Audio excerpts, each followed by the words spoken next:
Who's this ugly fellow? Tickets for a tour of the Serapeum, sir? How do I say piss off in Greek? Oh, yes, I remember. Piss off! The Egyptian looks suitably shocked and scuttles off to find another mug to pray on, where in Bacchus's name is Apollonius. I'll tan his leathery hide for abandoning me here with this rabble. I must sit down. It still feels like I'm on that bloody boat, the way the ground's swaying about. This bench will do. Some urchin will fleece me sitting here. We need transport. I have a good mind to sell Apollonius. Hello, sir. I hope you find a chariot. You're a very proper Roman man. No good you sit here alone. Too eager. I hate it when they suck up. His complexion's yellow.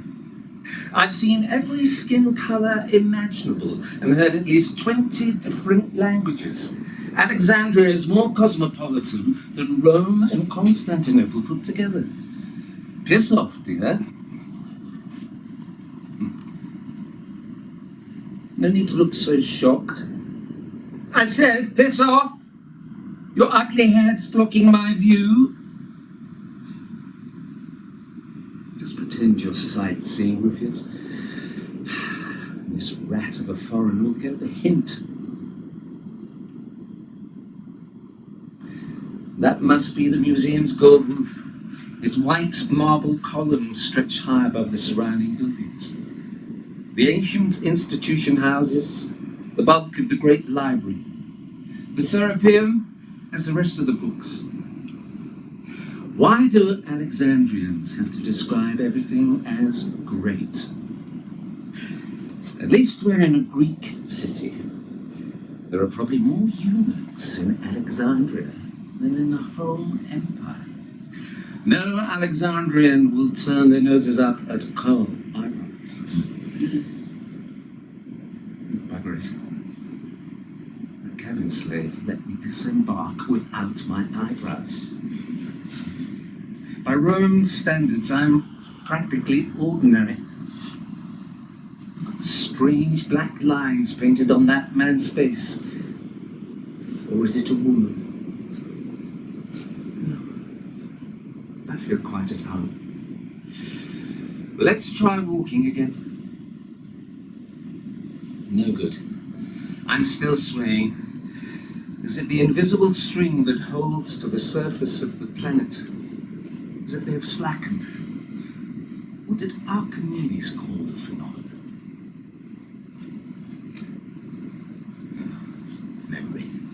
Memory. Who cares? I need a stiff drink, a good scrub, and a blowjob. Where is my welcome party? Surely the library sent some skinny Egyptian slaves to distinguish me from the disembarking rabble of Roman tourists and businessmen. There's Apollonius. His eyesight must be failing. Apollonius, I wave. The tall Greek rushes over, all fuss and apology. I've a good mind to flog you, Apollonius. Yes, master. He clicks his fingers. 3 slaves run over with a cold cloth, a jug of wine, the glass cup. That's better.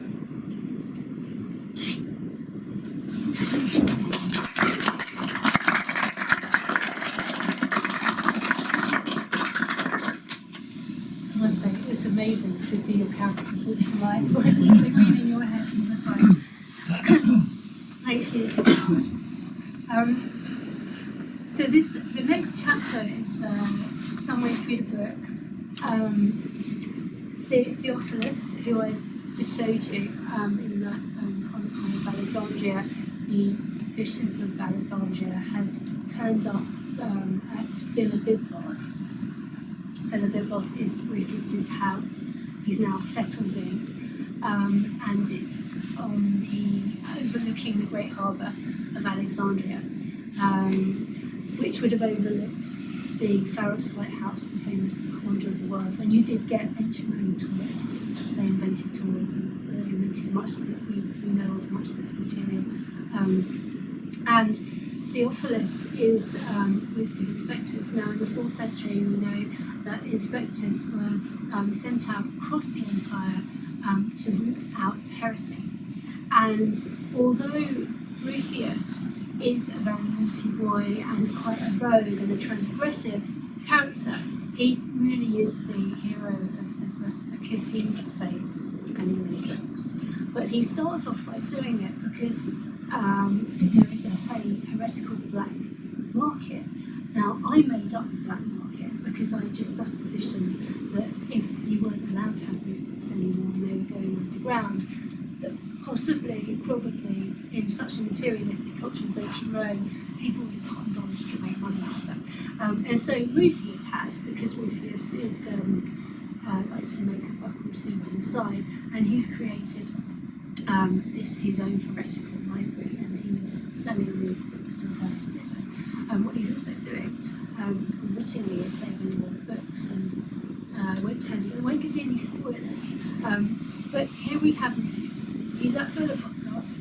We have the inspectors who want to search the house, and we have the Archbishop waiting to see him, and he's just finished dressing.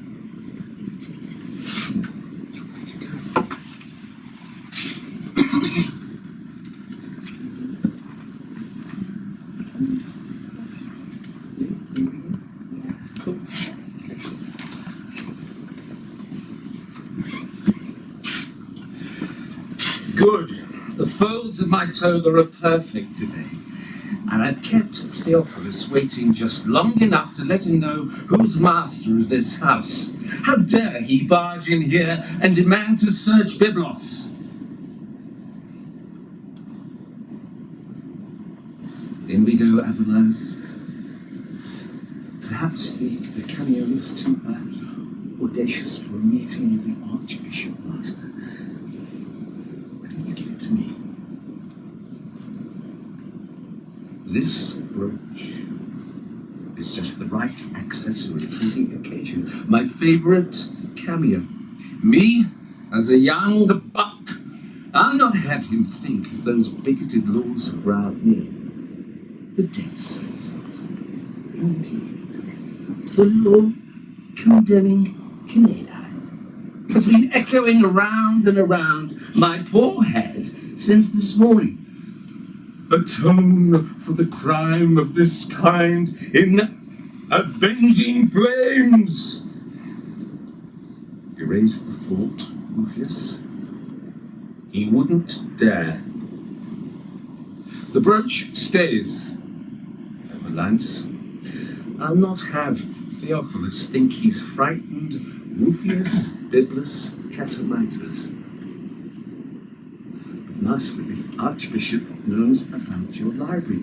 You need to tone down. That self-righteous prat doesn't know anything, Apollonius. Why would he be here talking and not burning my books as we speak? He suspects, but suspicions have no weight in court. What in Bacchus's name is that squeak? The slaves who pulled open the tall doors to the ground floor parlour look mortified. How can I make a serious entrance accompanied by squeaking doors, dear? Apollonius is still fussing behind me. They will be oiled, Master. Don't bother me with the method, Apollonius.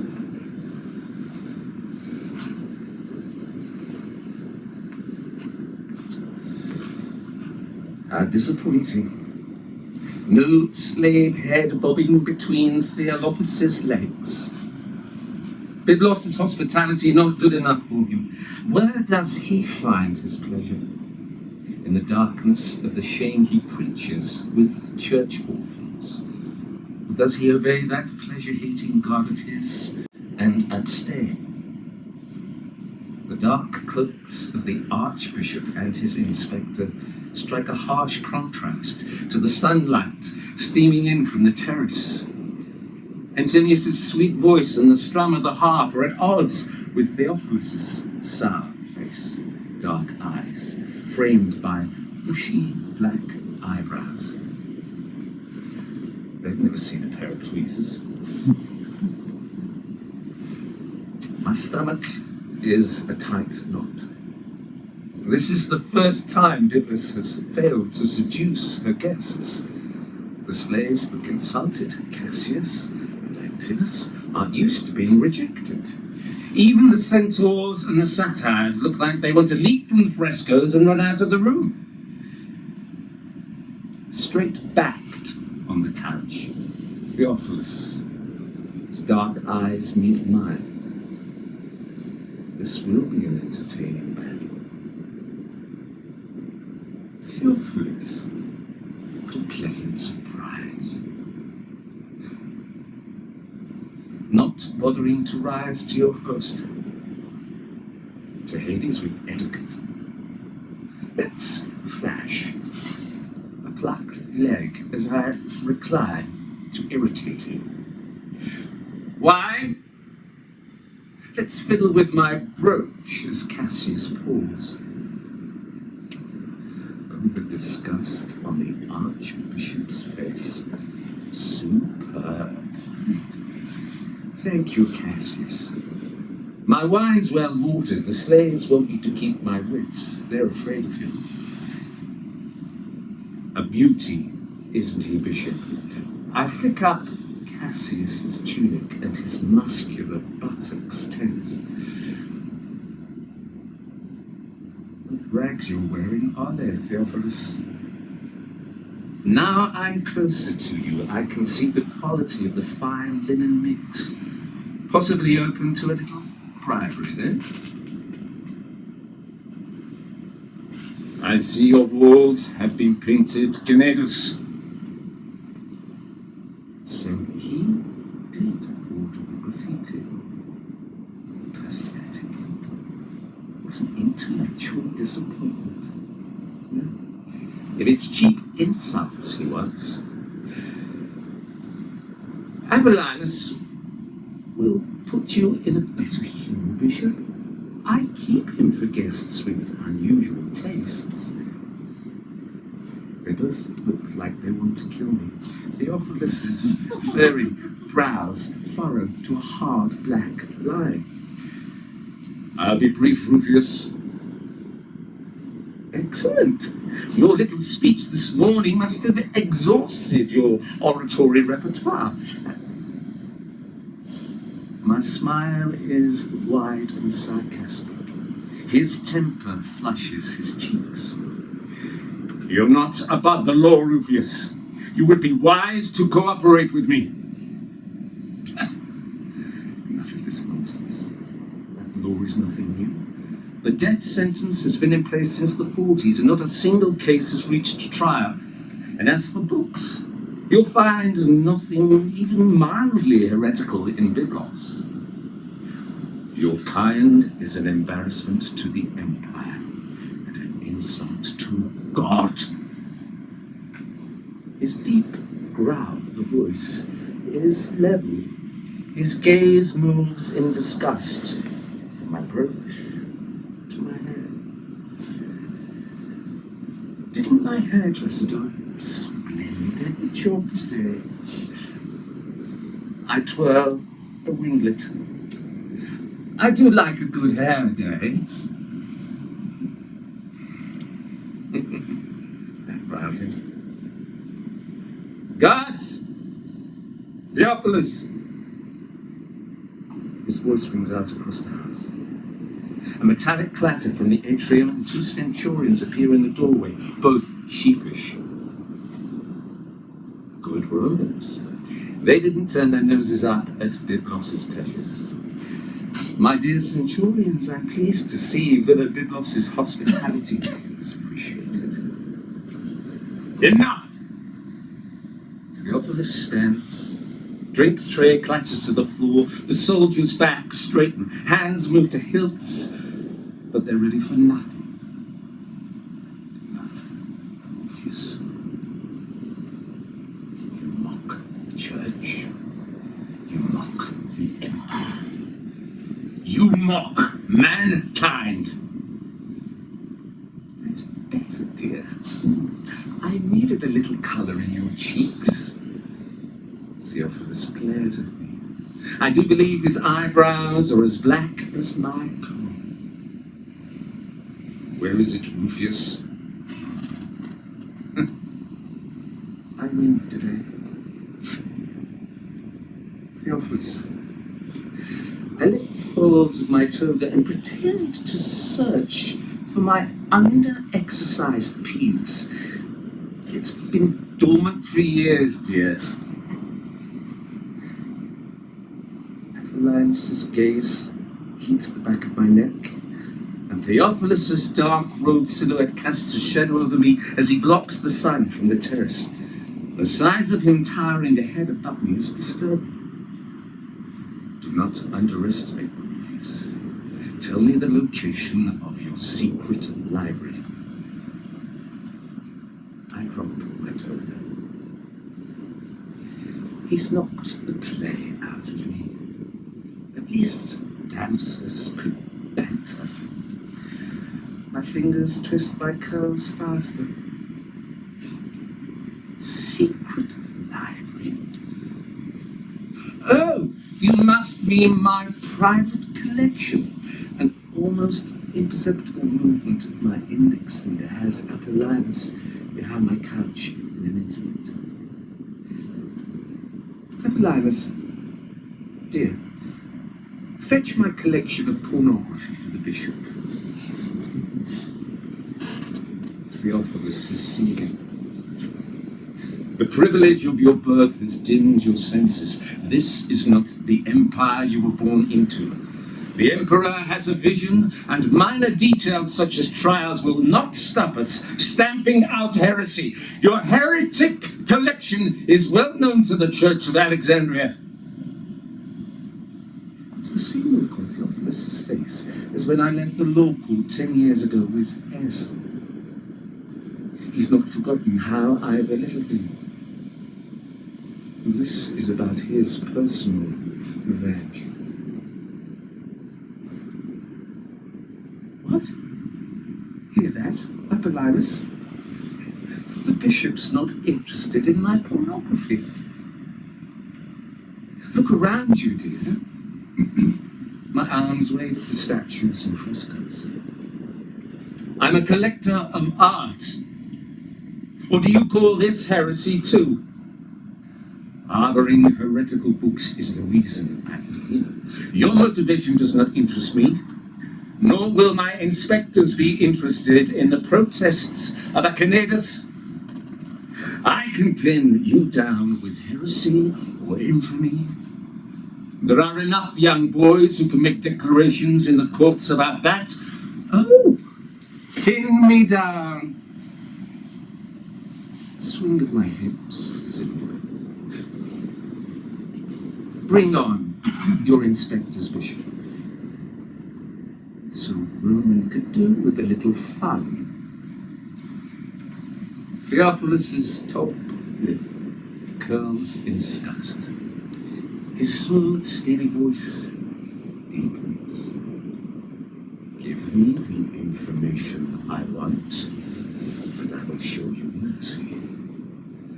Fail to disclose vital information regarding the pollution of heresy in this city.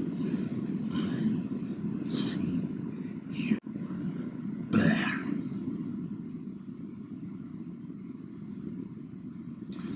Come now, Bishop. This is very dull. You've been sucked in by idle gossip.